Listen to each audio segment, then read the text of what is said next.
Buongiorno a tutti, sono Lucas e bentornati su Wow Podcast Italian. Oggi ho una storia bellissima da raccontarvi. Mia, sei pronta per questa avventura? Buongiorno a tutti gli ascoltatori di Wow Podcast Italian. Sono Mia e sì, Lucas, sono prontissima. Ho sentito che hai qualcosa di speciale da condividere. Di cosa si tratta? Allora, qualche settimana fa ho dovuto prenotare un hotel per un viaggio a Firenze.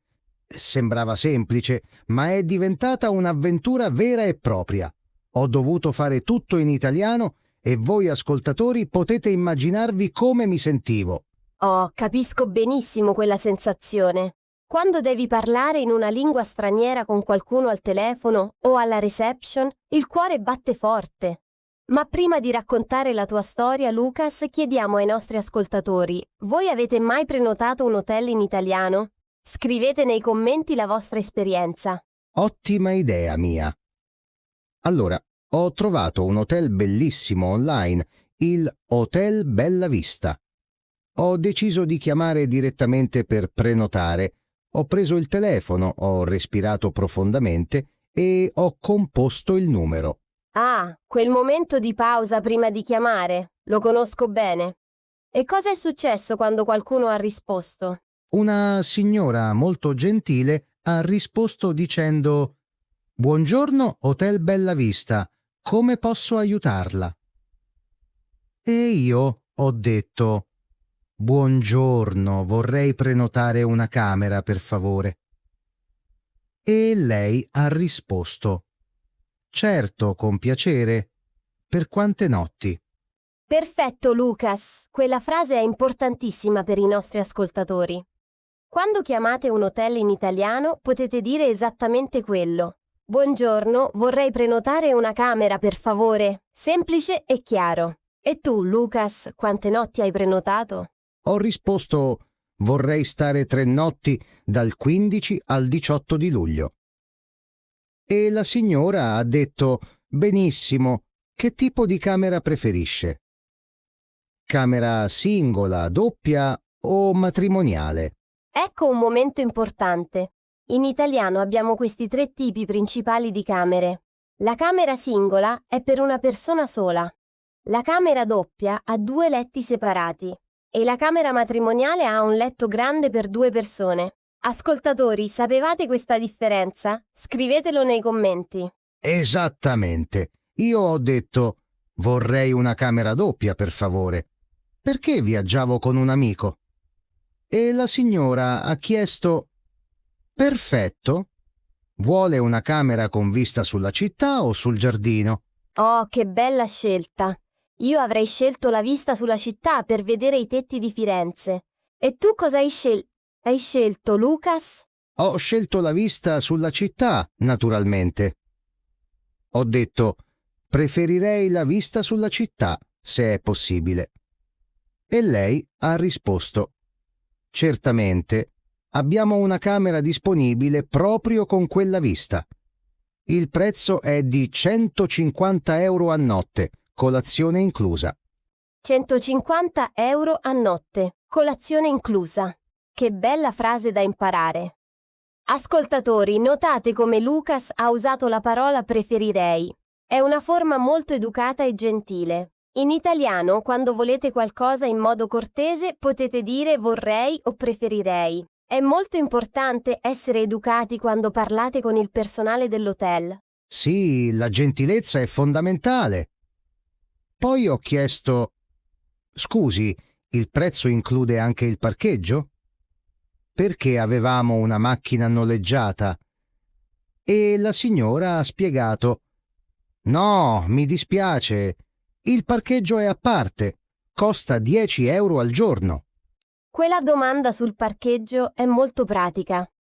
Molti viaggiatori dimenticano di chiedere queste cose importanti. Voi ascoltatori pensate sempre a chiedere informazioni extra, il parcheggio, la colazione, il wifi, tutte cose importanti da sapere prima di arrivare. Esattamente. Io ho anche chiesto: «C'è il wifi in camera?»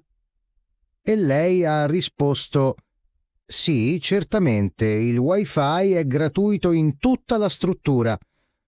Poi è passata alla parte della prenotazione vera e propria.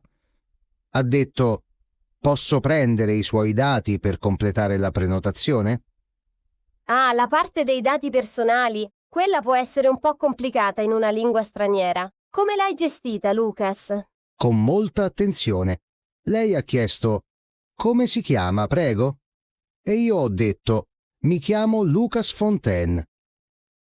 E lei ha chiesto di fare lo spelling. Può fare lo spelling, per favore? Allora ho detto: sì, certo. L come Lorenzo, U come Udine, C come Como, A come Ancona, S come Savona. Ascoltatori, in italiano usiamo spesso i nomi delle città italiane per fare lo spelling. È un sistema molto comune. Per esempio, A come Ancona, B come Bologna, C come Como, D come Domodossola. È utile impararlo. Avete mai dovuto fare lo spelling del vostro nome in italiano? Raccontateci nei commenti. Esatto. Poi la signora ha chiesto il mio indirizzo email per mandare la conferma della prenotazione e ha anche detto: per garantire la prenotazione abbiamo bisogno del numero della sua carta di credito. Non faremo alcun addebito ora, ma servirà come garanzia. Qui voglio dire una cosa importante ai nostri ascoltatori. Quando date i dati della carta di credito al telefono, assicuratevi sempre di chiamare il numero ufficiale dell'hotel, quello che trovate sul loro sito web ufficiale. La sicurezza prima di tutto. E Lucas, cos'altro ti ha detto la signora? Ha riassunto tutto.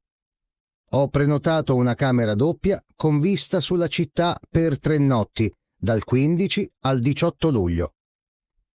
Il totale sarà di 450 euro, colazione inclusa. Riceverà una email di conferma entro pochi minuti. Ha bisogno di altro? Che riepilogo chiaro e preciso. Ascoltatori, è sempre una buona idea chiedere all'hotel di ripetere i dettagli della prenotazione. Potete dire: può ripetere i dettagli della prenotazione, per favore? È una frase molto utile per evitare errori e incomprensioni. Assolutamente. Io ho detto: grazie mille per tutto. A che ora è il check-in? E lei ha risposto: il check-in è dalle 14 alle 22. Se arriva prima, può lasciare i bagagli alla reception e il check-out è entro le 11 del mattino. Perfetto. E come è andata l'arrivo, Lucas? L'arrivo è stato fantastico. Siamo arrivati all'hotel verso le 3 del pomeriggio. Sono andato alla reception e ho detto: buonasera, ho una prenotazione a nome Lucas Fontaine. La receptionist ha controllato e ha detto: benvenuto, signor Fontaine. La sua camera è pronta. Ecco la chiave elettronica della camera numero 302. Buonasera! Avete sentito come Lucas ha cambiato il saluto? La mattina si dice buongiorno, ma la sera si dice buonasera. Questo è un dettaglio piccolo ma importante che mostra rispetto per la lingua italiana. Ascoltatori, fate sempre attenzione a questi dettagli. Esatto, e la receptionist mi ha spiegato tutto. La colazione è servita nel ristorante al piano terra, dalle 7 alle 10. Il bar è aperto fino a mezzanotte. La piscina è sul tetto ed è aperta dalle 8 alle 20. Se ha bisogno di qualcosa, siamo qui 24 ore su 24. Che hotel magnifico! Una piscina sul tetto a Firenze. Ascoltatori, immaginate la vista sui tetti di Firenze mentre nuotate. E Lucas, hai dovuto chiedere qualcos'altro durante il soggiorno? Sì, il secondo giorno ho chiamato la reception e ho detto: buongiorno, sono Lucas dalla camera 302. Ho bisogno di asciugamani extra, per favore. E la receptionist ha risposto: certo, glieli mandiamo subito.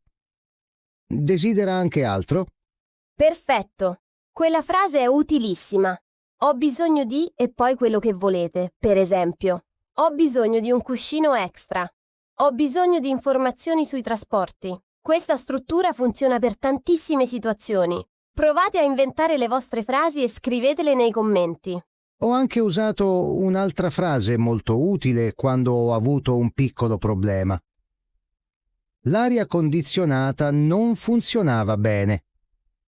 Sono andato alla reception e ho detto: mi scusi, ho un problema in camera. L'aria condizionata non funziona. Potete mandare qualcuno a controllare? Oh no, come hanno risposto? Benissimo. La receptionist ha detto: mi dispiace molto per il disagio, signor Fontaine. Mando subito il tecnico. Nel frattempo, vuole che cambiamo la sua camera? Ho risposto: no, grazie, aspetto il tecnico. E in mezz'ora era tutto risolto. Ottimo servizio! E questa è una cosa importante da sapere. Se avete un problema in hotel, non abbiate paura di dirlo. Potete sempre dire: mi scusi, ho un problema, e il personale vi aiuterà con piacere. Assolutamente. L'ultimo giorno, la mattina della partenza, sono andato alla reception per il check-out. Ho detto: buongiorno, devo fare il check-out. Sono nella camera 302, a nome Fontaine. La receptionist ha sorriso e ha detto: buongiorno, signor Fontaine. Com'è stato il suo soggiorno? Ah, quella domanda! Com'è stato il suo soggiorno? È il momento perfetto per rispondere qualcosa di bello. Ascoltatori, cosa rispondereste voi? Potete dire: è stato meraviglioso, oppure sono molto soddisfatto, oppure l'hotel è bellissimo, tornerò sicuramente. Scrivete nei commenti come rispondereste. Io ho detto: è stato un soggiorno fantastico, l'hotel è bellissimo e il personale è stato gentilissimo. Tornerò sicuramente. E lei era tutta contenta. Poi mi ha dato il conto finale e ha chiesto: vuole pagare con carta o in contanti? Pagare con carta o in contanti. Un'altra frase praticissima. In italiano potete anche dire: posso pagare con la carta di credito? Negli hotel italiani moderni accettano quasi sempre tutte le forme di pagamento principali. Ho pagato con la carta, ho firmato la ricevuta e la receptionist mi ha detto: grazie mille, signor Fontaine. È stato un piacere averla con noi. Buon viaggio e arrivederci. Ed io ho risposto: grazie a voi, arrivederci e a presto. Che storia bellissima, Lucas, tutta in italiano, dall'inizio alla fine. Ascoltatori, avete sentito quante frasi utili abbiamo imparato oggi? Prenotare al telefono, arrivare alla reception, chiedere cose in camera, gestire piccoli problemi e fare il check-out. Tutto il ciclo completo. Sì, è stata davvero un'esperienza completa. E la cosa più bella è che tutto è andato bene perché mi ero preparato. Prima del viaggio avevo studiato alcune frasi chiave in italiano e questo ha fatto tutta la differenza. Anche voi potete farlo. Assolutamente. E ora, cari ascoltatori, è il momento di praticare. Vi lancio una sfida. Questa settimana cercate un hotel italiano online e provate a leggere la descrizione in italiano. Guardate le parole che capite. Scrivete nei commenti quello che avete trovato. Ottima sfida, Mia. E ricordate, non importa se all'inizio fate qualche errore. Gli italiani apprezzano moltissimo quando i turisti stranieri provano a parlare la loro lingua. Un sorriso e una parola in italiano aprono tanti cuori. È verissimo! Ora facciamo un piccolo ripasso delle frasi più importanti di oggi. Prima, vorrei prenotare una camera, per favore. Seconda, vorrei stare 3 notti dal 15 al 18 luglio. Terza, preferirei la vista sulla città se è possibile. Quarta, c'è il wifi in camera. Continuiamo. Quinta frase. A che ora è il check-in? Sesta. Ho una prenotazione a nome Lucas Fontaine. E settima, importantissima. Mi scusi, ho un problema in camera. Queste 7 frasi vi aiuteranno in moltissime situazioni in un hotel italiano. Perfetto riepilogo, Lucas. E ricordate di usare sempre le parole magiche. Per favore, grazie e mi scusi. Queste 3 parole dimostrano rispetto e gentilezza e faranno sempre una buona impressione con il personale dell'hotel. Cari ascoltatori, se avete trovato utile questo episodio, lasciate un commento qui sotto e condividete con i vostri amici che studiano l'italiano. Il vostro supporto ci aiuta tanto a continuare. E se avete domande, scrivetele, leggiamo tutto. Grazie mille a tutti voi per aver ascoltato oggi. Speriamo che questo episodio vi abbia dato la fiducia per prenotare il vostro prossimo hotel in italiano. Ricordate, la pratica rende perfetti. Ogni giorno in italiano è un giorno ben speso. Alla prossima, cari amici di Wow Podcast Italian. Continuate a studiare, continuate a praticare e soprattutto continuate a divertirvi con l'italiano. Arrivederci. Arrivederci a tutti. A presto su Wow Podcast Italian.